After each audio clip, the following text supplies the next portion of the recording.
Good evening mga kapuso! Talaga namang abot kamay ng pagmamahal at suporta ng mga kapuso sa Afternoon Prime Series na Abot Kamay na Pangarap dahil extended na naman ang serye. May international trip at pelikula rin ang mga bidang sina Jillian Ward at Ken Chan. Yan ang chika ni Lars Santiago. Grabe naman po sila. Hindi naman totoo yun eh. Sa dami ng twists and turns, hindi pa tapos ang mga pasabog ng top rating Afternoon Prime Series na Abot Kamay na Pangarap.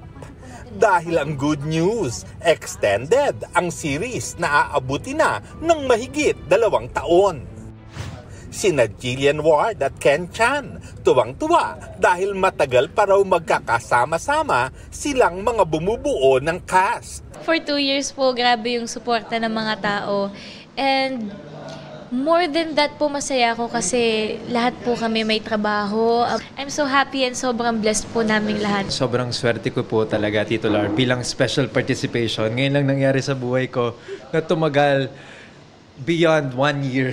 Lalo namang umiigting ang takbo ng kwento, lalo't pumasok na sa istorya ang karakter ni Pilar Pilapil na si Madam Chantal Dubois. Dahil siya po ang nanay ni Moira. So titingnan po natin kung Like mother, like daughter. mother, like daughter po ba? Or baka mas mabait naman si Madam Chantal, hindi po natin alam. Chantal Dubois is a very sophisticated lady supposedly, but she's a mixture of character.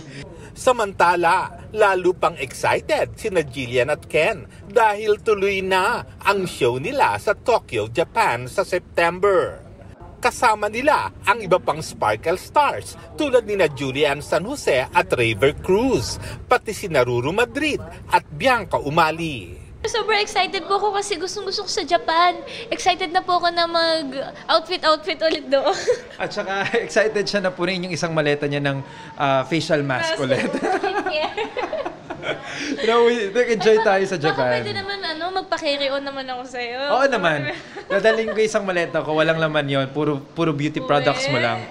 Tuloy na rin ang shooting ng pelikula ni Jillian at Ken sa Taiwan. Lars Santiago, updated sa showbiz happening.